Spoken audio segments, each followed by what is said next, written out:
Guys, welcome back to my channel. तो आज हम साइको स्लेव के नेक्स्ट पार्ट को स्टार्ट करने वाले हैं। चैप्टर की स्टार्ट वहीं से होती है जहां पर वेरिक एलिस को हक करके बोल रहा था, ये मास्टर, अगर मेरे होश में रहने से मैं हमेशा के लिए आपको खो दूंगा, फिर मैं कभी भी होश में आना नहीं चाहता। मास्टर, क्यों ना आप भी मेरे साथ मिलकर ऐसा ही करो, यानी कि जैसे मैं अपने होश में नहीं हूँ, आपको भी अपने होश में नहीं रहना चाहिए। वेरी की ये बात सुनकर एलिस गुस्से से बोलता है, कहीं तुम ये तो नहीं सोच रहे कि अपनी एलियन आई के बिना मैं तुम्हें खुद को कंट्रोल करने दूंगा। ये बोलते हुए वो गुस्से से उसे एक जोरदार किक मारकर वहां से दूर फेंक देता है। ये गलत जगह पर किक मार दी थी, जिसके ऐसे करने की वजह से वेरी को काफी ज्यादा पेन होती है और वो दर्द के मारे नीचे गिर जाता है। इस पर एलेंस उसकी बिल्कुल भी परवाह किए बिना उस पर पैर रखकर वहां से निकल गया था, जिसे वहां से जाता देखकर वेरी जल्दी से खुद को संभालते हुए उठता है और चिल्लाकर बोलने लगता है कि मास्टर प्लीज मेरा वेट करें। और फिर हम देखते हैं कि वेरिक एलेंस के आगे आगे चल रहा था। इतने में उन दोनों को कुछ फील होता है, जिस पर वो चौंक कर वहीं पर रुक जाते हैं। हम देखते हैं कि वहां पर एक बहुत बड़ा मॉन्स्टर था जो कि घुराते हुए उन पर अटैक करने के लिए बढ़ रहा था, जिसे देखकर वेरिक जल्दी से अपने स्वॉर्ड निकालते हुए एलन से बोलता है कि ध्यान से, और आगे बढ़कर मॉन्स्टर से फाइट करने लगता है। जिसे देखकर एलन सोचता है ये तो एक आयरन आर्म्ड मॉन्स्टर है, इसकी बॉडी एक स्टील की तरह काफी ज्यादा हार्ड होती है। हम देखते हैं कि वेरिक उस पर अटैक करता है। जब उस मॉन्स्टर को कोई भी फर्क नहीं पड़ता तो वो स्माइल करते हुए बोलता है, ओह तुम्हारी बॉडी तो सच में काफी ज्यादा हार्ड है, लेकिन चाहे जितनी ज्यादा हार्ड क्यों ना हो जाए, मेरी प्लेट से ज्यादा हार्ड नहीं हो सकती। ये बोलते हुए वो एक जोरदार अटैक करता है और उसी एक ही अटैक से मॉन्स्टर को मार गिराता है। उसे मारने के बाद वो एलेंस की तरफ देखकर स्माइल करते हुए बोलता है कि मास्टर, क्या आपने देखा, अगर आप मुझे अपने पास रखेंगे तो मैं आपके लिए काफी ज्यादा यूजफुल साबित हो सकता हूँ। ये बोल ही रहा था कि इतने में वो देखता है कि पीछे से एक और मॉन्स्टर एलेंस पर अटैक करने के लिए बढ़ने लगता है। इस पर वो चिल्लाते हुए उससे बोलता है कि मास्टर ध्यान से।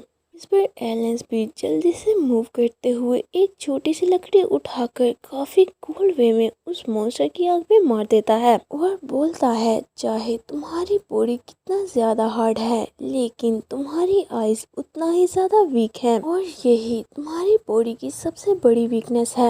एलेंस के ऐसा करने पर मॉन्स्टर वहीं पर मर जाता है। उस मॉन्स्टर को मारने के बाद एलिस अपनी आर्म्स फोल्ड करते हुए वेरिक के बिल्कुल सामने आकर बोलता है, यहाँ पर जितने भी क्रिएचर्स हैं मैं उन सब के बारे में अच्छे से जानता हूँ।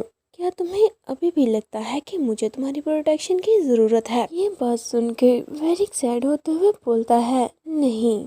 जिस पर एलेंस बोलता है, तो फिर जल्दी करो, यहाँ से दफा हो जाओ। जिसकी ये बात सुनकर वेरिक जल्दी से बोलता है, मास्टर लेकिन मुझे आपकी जरूरत है, मैं कहीं भी नहीं जाऊंगा। एलेंस को तो ये बात सुनकर काफी ज्यादा गुस्सा आ जाता है। वो जल्दी से वहाँ से मुड़कर जाने लगता है कि यहाँ से दफा हो जाओ। इस पर वेरिक भी उसके पीछे पीछे जाने लगा था। वेरिक को अपने पीछे आता देखकर एलेंस भागने लगता है। इस पर वेरिक भी उसे फॉलो करते हुए उसके पीछे पीछे भागकर आने लगता है। थोड़े दूर जाने पर ही एलेंस काफी ज्यादा थक जाता है और वो पेड़ का सहारा लेकर सांस लेते हुए सोचता है, जैसा कि मैंने सोचा ही था, मैं इससे दूर नहीं जा पाऊंगा।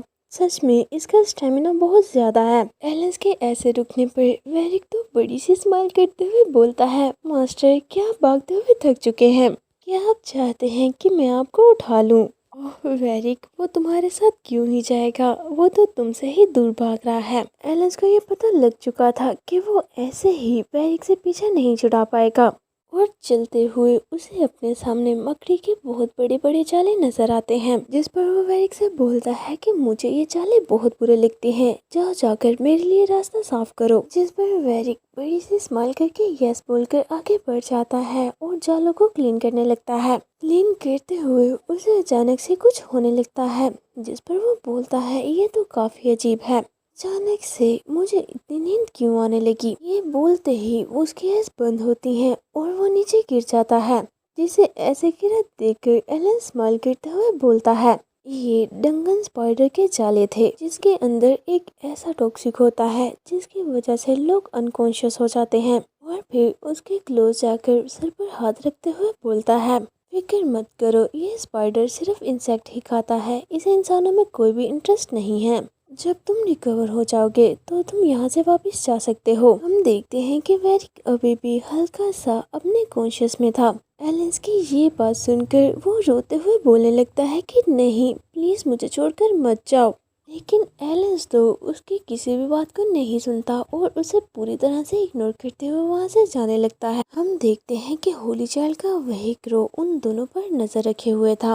उनके अलग होने के बाद वो उड़कर दोबारा से चर्च में होली चाइल्ड के पास जाता है और सारी बात उसे बता देता है, जिसे सुनकर वो स्माइल करते हुए बोलता है, इम्प्रेसिव, एलेंस सच में काफी काबिल है।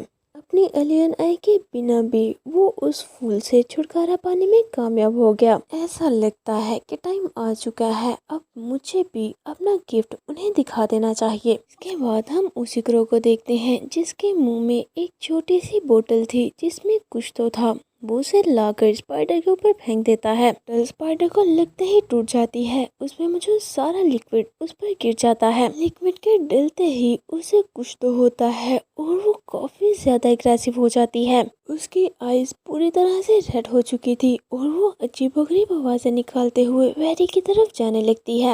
एलेंस भी उस वॉइस को सुन लेता है, जिस पर वो हैरान होते हुए सोचने लगता है कि इसके वॉइस के साथ कोई तो मसला है। हम देखते हैं कि स्पाइडर काफी तेजी से वेरी की तरफ जा रही थी, जिसे अपनी तरफ आता देखकर वेरिक सोचता है, तुमने तो कहा था कि ये ह्यूमंस पर अटैक नहीं करती, मैं बिल्कुल भी मूव नहीं कर पा रहा। ऐसा लगता है कि आज मेरा आखिरी दिन होने वाला है। हम देखते हैं कि स्पाइडर तेजी से आगे बढ़ते हुए वेरिक पर अटैक कर देती है। अटैक करने की वजह से वहाँ काफी ज्यादा ब्लड फैल जाता है, लेकिन ये अटैक वेरी को नहीं लगा था कि एलेंस उसे बचाने के लिए उसके सामने आ गया था और ये अटैक एलेंस को लगा था। इस टाइम उसके पास अच्छा चांस था, वो हमेशा के लिए वेरिक से छुटकारा पा सकता था। गाइस, आपको क्या लगता है कि एलेंस ने ऐसा क्यों नहीं किया? जल्दी जल्दी से अपना आंसर कमेंट बॉक्स में लिखें। हम थोड़ी देर पहले का सीन देखते हैं जब एलेंस ने उस स्पाइडर को वेरी की तरफ आते देखा था। वो उसे देख के काफी ज्यादा चौंक जाता है। ये तो वेनम शैडो स्पाइडर है।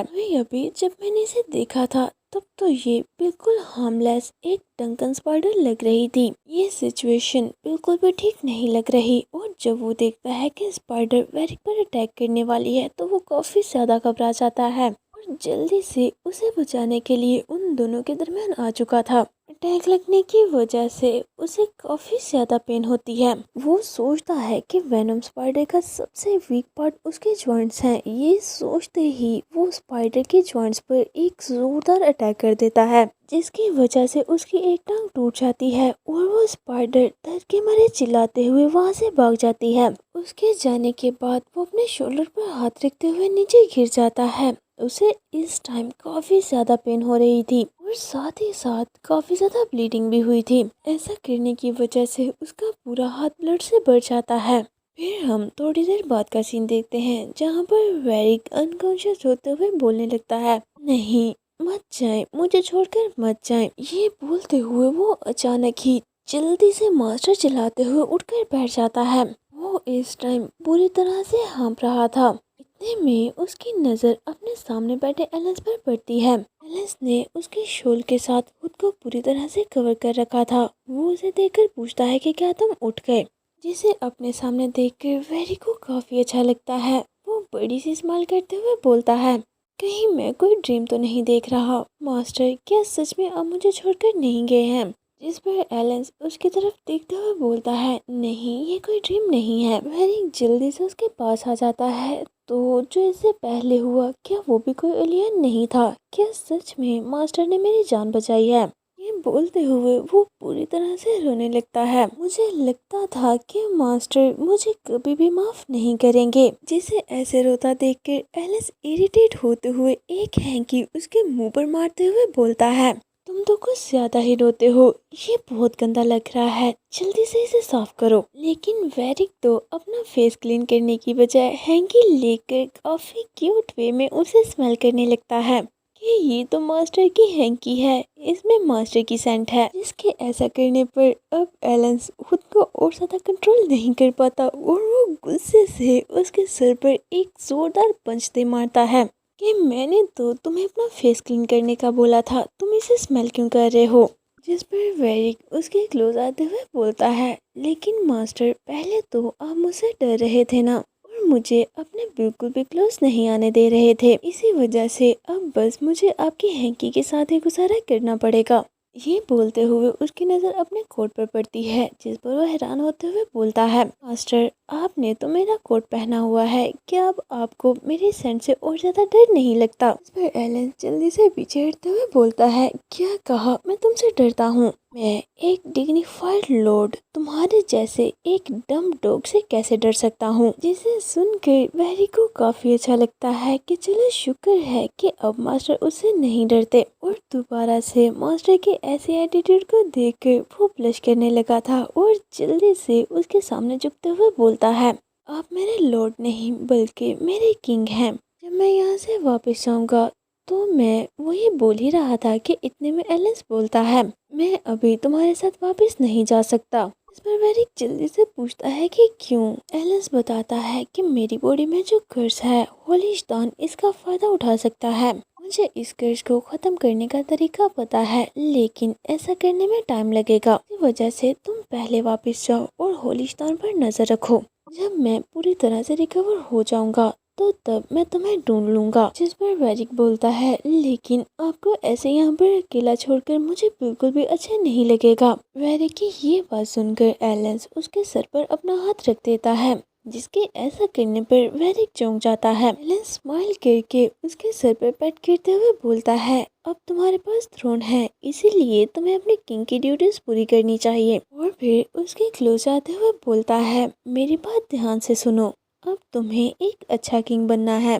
जिस पर वेरिक भी उसकी तरफ देखते हुए आयशा से बोल देता है, यस मास्टर मैं समझ गया। और फिर थोड़ी देर बाद हम वेरिक को अकेले ही वहाँ से जाता देखते हैं। वो जाते हुए सोच रहा था, एक दफा अगर हम अलग हो गए तो किसे पता मैं दोबारा मास्टर को कब देख पाऊंगा।